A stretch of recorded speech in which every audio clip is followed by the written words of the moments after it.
Simone Veil. Seul l'espoir apaise la douleur. Un podcast original produit par l'INA, écrit par Léa Weinstein, avec le concours de Dominique Missika.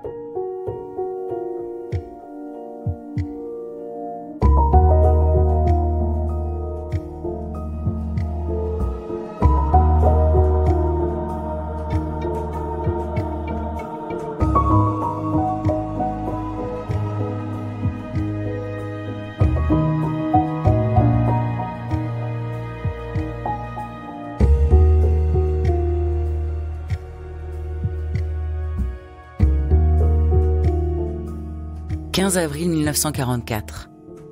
Après 2 jours et demi d'un transport insupportable, le convoi numéro 71, parti de Drancy, arrive à Auschwitz-Birkenau.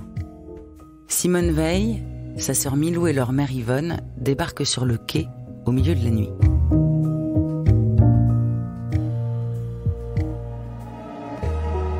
Simone Veil, seul l'espoir apaise la douleur. Deuxième épisode. Auschwitz, avril, juillet 1944.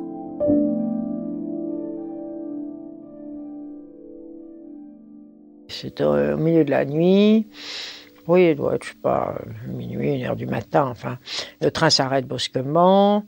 Très vite, les portières s'ouvrent, puisque ce sont des wagons à bestiaux.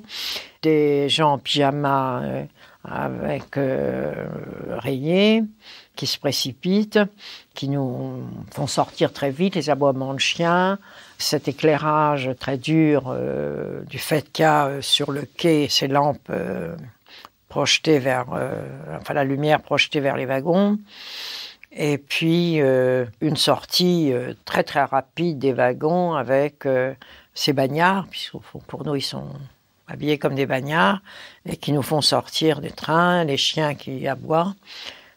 Tout ça se passe très très vite. Certains ont un petit sac à main, un petit bagage. Moi, j'ai l'impression que j'avais rien. Je ne veux pas avoir de sac à main d'ailleurs.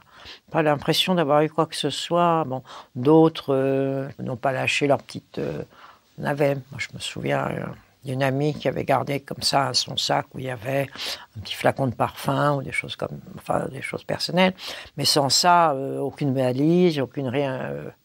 Vraiment uniquement des tout petits bagages, on est mis dehors, et puis mis en rang sous ces projecteurs, et puis un de ces bagnards, qui est français vraisemblablement, ils choisissent, je pense toujours, des gens qui sont de la nationalité de ceux du convoi qui arrivent, parce que ça les aide, ça leur permet non pas de tranquilliser, mais que les gens comprennent qu'il faut qu'ils se mettent en rang.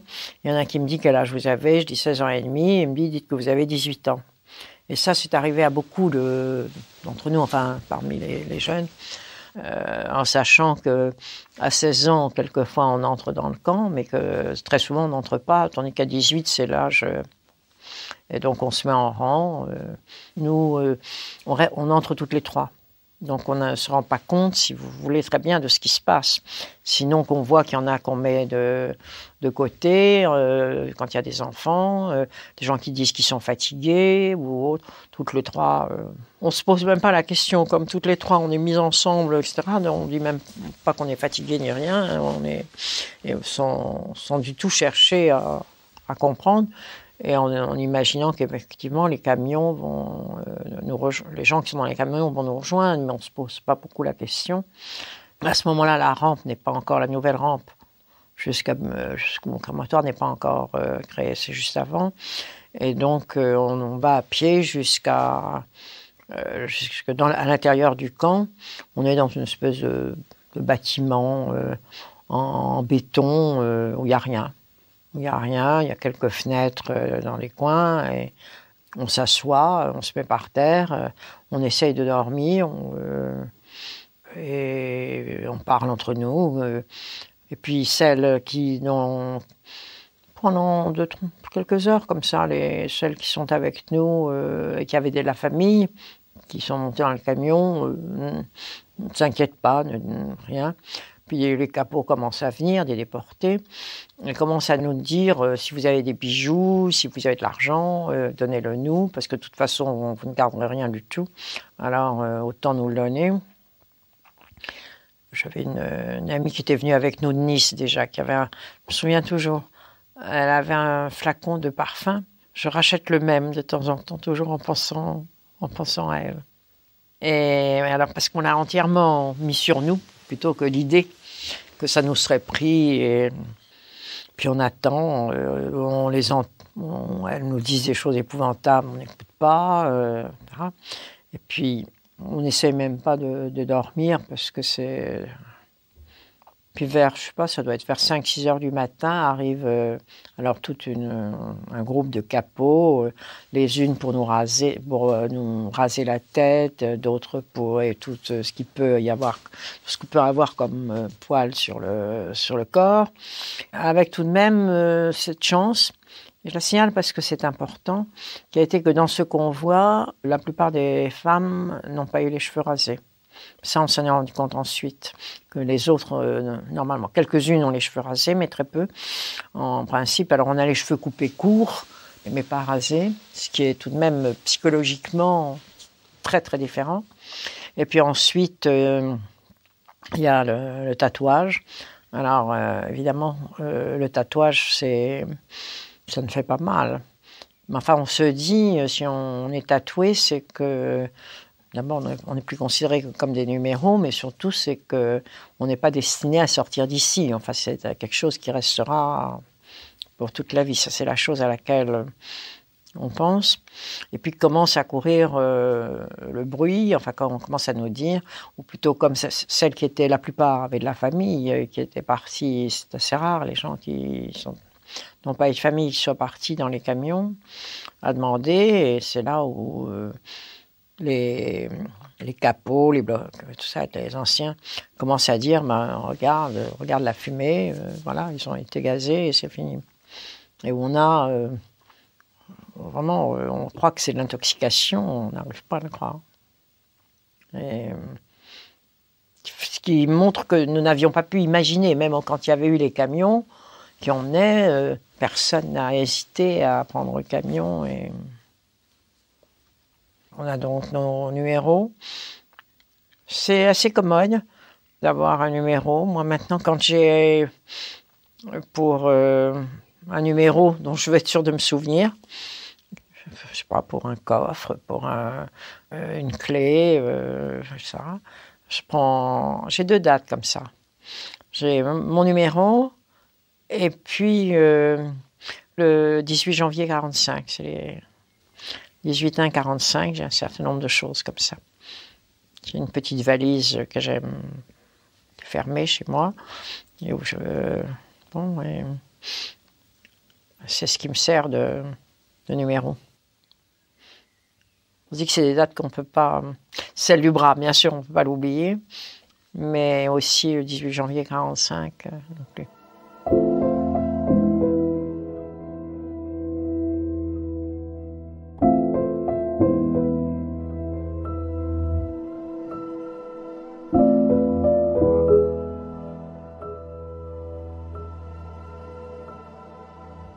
Alors, on reste entre nous, dans le même bloc, tout ensemble en quarantaine, mais en fait, on a travaillé pendant la quarantaine, c'est-à-dire que ça changeait tous les jours, mais que comme il y avait des wagons qui arrivaient avec des pierres qu'il fallait décharger ou charger, qu'il y avait toujours des choses à nettoyer, à niveler, à autre, en fait, on est resté très peu de temps dans le bloc complètement. Et très rapidement, même pendant la quarantaine, on a fait du terrassement, ce qui était la grande occupation dans les camps pour tous ceux qui ne savaient pas faire quelque chose d'utilisable dans une usine ou autre que pouvaient avoir les... Voilà. C'était les pierres. Ou à ce moment-là, là, dans la quarantaine, mais il y a eu beaucoup de pierres. Il y avait des wagons très vite, très vite. On a... décharger des pierres de wagons qui arrivaient. Est-ce qu'ils construisaient, je sais pas. Tous ces travaux de terrassement, on s'est toujours demandé à quoi ils servaient. Parce que certains, là, je crois que les pierres, ils en avaient besoin. Mais sans ça, très souvent, on transportait des trucs, on faisait des fossés, on notait toutes les pierres d'un terrain. Là, c'était plus tard, alors, quand j'étais à Bobrec. Il fallait qu'il y ait un terrain tout plat. Alors, on passait son temps à ôter des pierres. Il y avait eu des pierres dans le terrain, mais on n'a jamais compris à quoi ça servait. Si vous voulez en faire un tennis, enfin, ça n'avait pas de sens. Vous connaissiez déjà Marceline ou vous la rencontrez dans le camp? Non, je la rencontre au camp. Non, je la connaissais pas du tout. Nous, on était restés très peu de temps à Drancy, on était restés entre nous. Donc, c'est assez rapidement qu'on se rencontre au camp parce qu'on est parmi les plus jeunes. Elle est un peu plus jeune que moi. Il y avait Sonia, enfin, on était quelques plus jeunes. Il y avait Laurette aussi, Laurette qui était danseuse et qui va danser pour la chef du camp SS, qui aimait les voir danser, et en même temps avoir un petit job. Bon. Alors on était, je sais pas, au moins de 10 à être nettement plus jeunes que les autres. Il n'y avait même pas. Et alors il y a un grand, si vous voulez, entre avoir 16 ans, 15 ans et demi, 18, et puis alors celles qui ont plus de 18 ans, c'est... Alors qui parlent de leurs amours, qui parlent de leur vie, qui étaient déjà faites, qui parlent... Et nous, on est les petites qui sont là à traîner partout, à écouter partout, qui cherchent à ne pas travailler. C'est curieux parce que ma sœur qui était à Ravensbrück, elle m'a dit que c'était un peu la même chose. Il y avait aussi un décalage entre celles qui étaient... alors là, c'était plutôt autour de 20 ans, et puis celles qui avaient déjà une vie plus organisée, et que celles qui étaient plus âgées trouvaient toujours que les jeunes étaient insupportables. Nous, c'était curieux. L'attitude des femmes qui avaient 25 ans, enfin, moi, j'ai entendu, par exemple, certaines dire vous êtes jeune, bon, alors vous savez pas ce que c'est que la vie, vous savez pas ce que vous perdez, on a l'air de dire presque oui, vous savez pas que bon, enfin, il y avait des rivalités d'âge entre les... Oui, Marceline et moi, on s'est tout de suite... on est devenus très amis. Il y avait 2 ou 3 autres, mais surtout moi, c'est surtout avec Marceline que je me suis liée au camp. Avec de temps en temps la volonté d'échapper au travail et de se cacher dans un coin pour ne pas aller travailler. Ne pas aller travailler, c'était plus facile pendant la quarantaine qu'ensuite. Ensuite, on était affectés dans les commandos, enfin, c'était beaucoup plus difficile. Pendant la quarantaine, on est arrivé 2-3 fois, enfin... On se cachait un peu pour le départ des commandos, puis une fois qu'ils étaient partis, on restait, on vaquait dans le camp, essayait de voir un peu ce qu'il y avait. Et c'est comme ça qu'une fois, d'ailleurs, on est tombé sur le blog des communistes françaises, dont on garde l'une et l'autre un souvenir horrible. Pourquoi ? Parce que nous, on a entendu parler français, alors on était très contents. On a dit, tiens, il y a un blog de françaises, on ne savait pas qui elles étaient. Et donc, on s'est approchés à ce moment-là. Elles étaient arrivées tôt, elles sont arrivées en fin 42, début 43, je ne sais plus. Et elles avaient eu un début de travail au camp et de conditions de vie très dures. Il y avait eu une épidémie de typhus. Enfin, à ce moment-là, on s'approche et on commençait à leur parler. Marceline, elle avait 15 ans, 15 ans et demi. Moi, j'avais pas 17 ans. On commence à leur parler. Et elle nous traite de sales juives, pratiquement. En disant, écoutez, si vous avez fait de la résistance, vous n'en seriez pas là. C'est des propos incroyables. Alors moi, ensuite, quand on m'a parlé de la solidarité, je dois dire que Marceline et moi, quand on nous parle de la solidarité dans les camps, même entre, si vous voulez, des portations différentes, ça nous laisse un peu sceptiques. Voilà. Ça, c'est un souvenir, pour l'une et l'autre, très amer. Elle nous aurait dit, bon, vous êtes très bien, vous êtes juive, mais cette agressivité à notre rencontre, la pauvre Marceline, encore plus que moi, qui était, était vraiment tout à fait passée, mais on l'aurait oublié facilement si au retour, on n'avait pas entendu un discours pour nous expliquer qu'il y avait eu une solidarité générale. Parce que c'est intéressant, le problème de la solidarité. Parce qu'il y en a eu à la fois plus et moins qu'on ne le dit. Bon, d'abord, quand les gens étaient en famille, la plupart du temps, au sein d'une famille, la solidarité, s'il y avait 2 ou 3 personnes, on a vécu les uns sur les autres. Enfin, on sait bien. Même en dehors de ça, il y a eu très souvent, on avait la copine qu'on avait connue en prison ou à Drancy ou autre, ou travaillant. Et donc, il y avait des petites solidarités. Et entre lesquelles les gens, ils partageaient tout. Souvent, je voyais, et notamment ces petites Polonaises ou Slovaques qui étaient devenues chefs de bloc ou capots ou n'importe quoi. Et qui étaient quelquefois très dures parce qu'elles étaient depuis fin 1939 dans le ghetto, qu'elles avaient perdu toute leur famille, quelquefois sous leurs yeux, dans les ghettos, 30 ou 40 personnes, comme ça, d'un seul coup, fusillées. Alors, elles s'étaient beaucoup endurcies. Et je me disais toujours, la plupart du temps, comme elles étaient là depuis longtemps, j'occupais certaines postes de responsabilité. Et je me disais, elles ont une chose qui leur reste, c'est qu'entre elles sont capables de partager n'importe quoi. C'est-à-dire qu'elles donnent leur vie l'une pour l'autre. Et au moins, ça reste des sentiments humains. Sans ça, elles n'auraient plus rien d'humain, parce que comme elles n'ont plus personne, elles n'ont plus rien. Quand elles luttent pour elles, mais aussi pour la copine. Et très souvent, il y a eu tout de même beaucoup de ce genre de solidarité, pas seulement pour une amie, mais de voir quelqu'un en grande difficulté. Les gens n'ont pas fait, contrairement à ce qu'on dit, les gens n'ont pas fait du tout n'importe quoi. Je veux dire, il y a eu des histoires de mère et fille qui sont terribles. Moi, qu'on a entendu comme ça. Moi, j'ai entendu comme ça je ne sais plus si c'est la mère qui était venue rejoindre sa fille qui avait été arrêtée ou le contraire. Celle qui est venue retrouver l'autre est morte et l'autre pas. Enfin, c'est des histoires terribles. Terribles. Terribles. Il n'y avait pas beaucoup de mères. Il y en avait très peu. Il y en avait très peu parce que compte tenu de l'âge à laquelle on était admis dans le camp, minimum, et de l'âge maximum, ça faisait une très petite fourchette, enfin très peu de monde, où les deux remplissaient les conditions. Et maman, c'était un peu miraculeux parce que elle aurait été déshabillée, on ne l'aurait pas prise parce qu'elle avait été opérée de la vésicule biliaire et que 1 an ou 2 avant et que ça ne s'était jamais cicatrisé.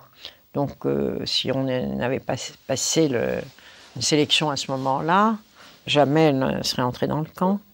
Mais elle se tenait très droite, elle était très digne, très belle, et c'est comme ça qu'elle est entrée dans le camp. Mais enfin, je ne sais pas, très peu de mes amis ont gardé... En fait, il y avait très très peu d'adultes Il y avait pas mal de femmes de 30-35 ans, mais elles ne pouvaient pas... À ce moment-là, même si elles avaient des enfants, d'abord, la plupart, si elles avaient des enfants, n'étaient pas entrées parce que c'était des enfants jeunes, et donc elles étaient restées avec leurs enfants. Enfin, il y en avait tout de même quelques-unes, mais c'était plutôt des jeunes filles ou des jeunes femmes dont les parents étaient plus âgés et les parents n'étaient pas entrés, ou des frères et sœurs plus jeunes et qui n'étaient pas rentrés dans le camp.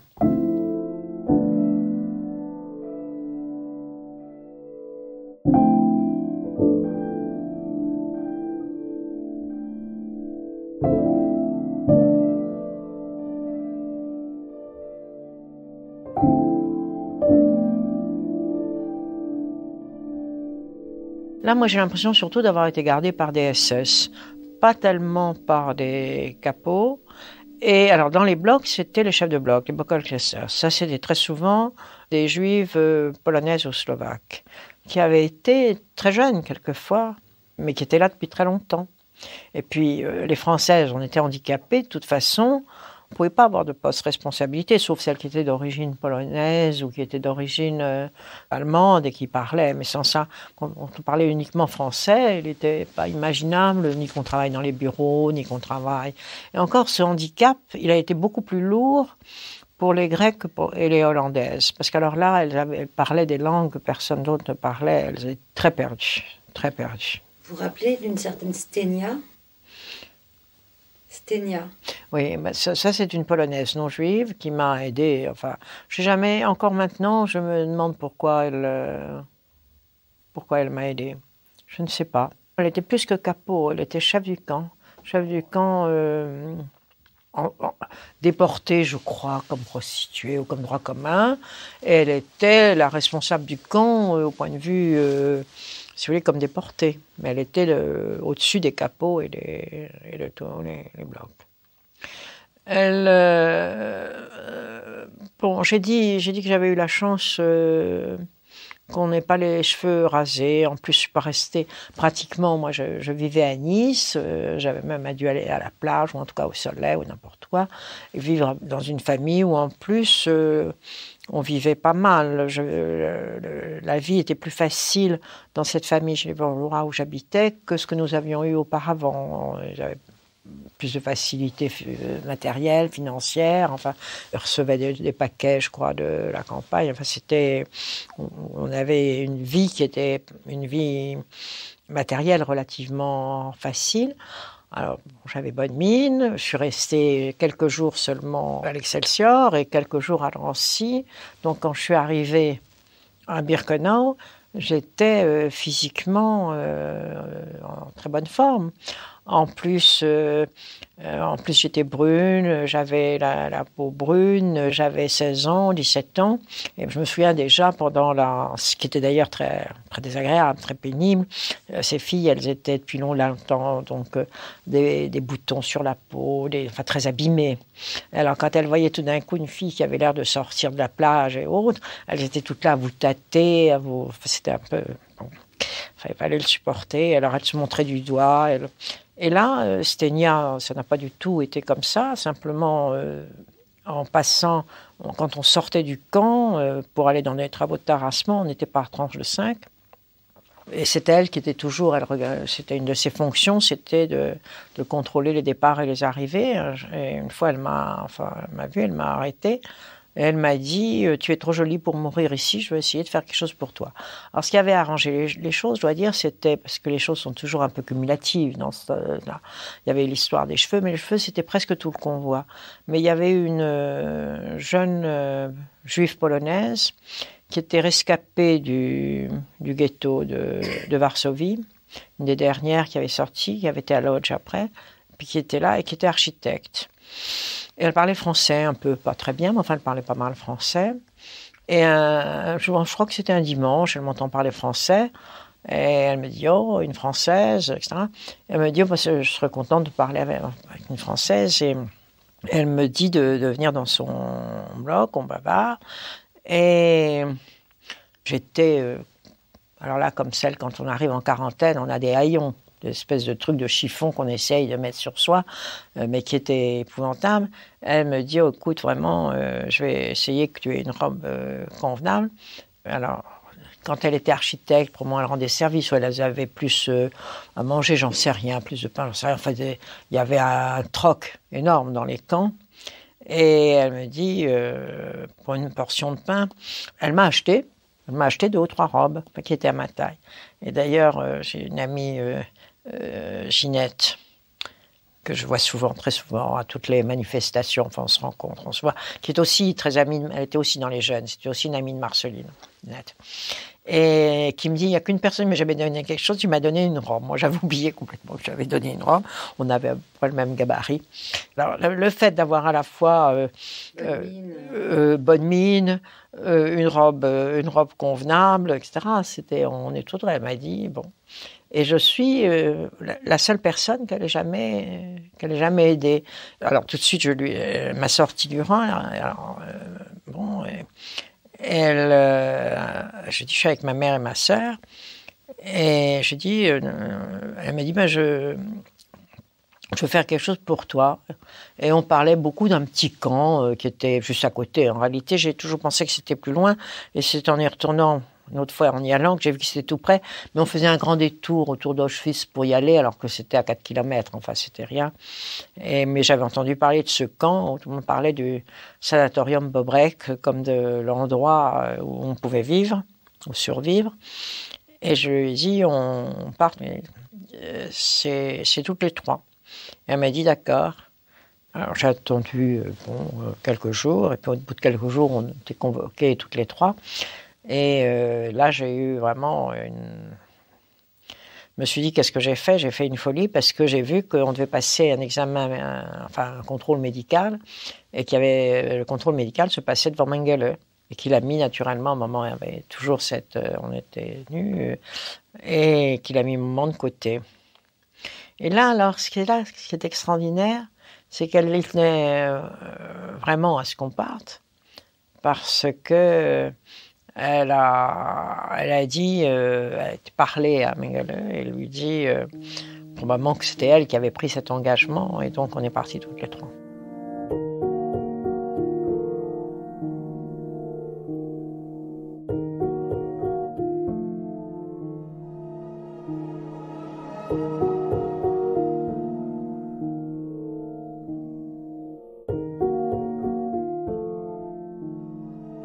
Simone Veil.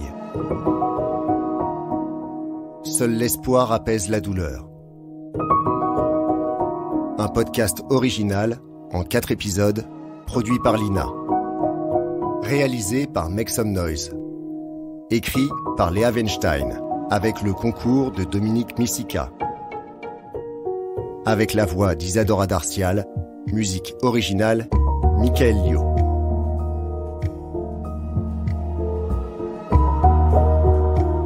Ce podcast a été réalisé à partir du témoignage de Simone Veil, recueilli par Catherine Bernstein le 9 mai 2006, dans le cadre de Mémoire de la Shoah, une initiative de la Fondation pour la mémoire de la Shoah et de l'INA.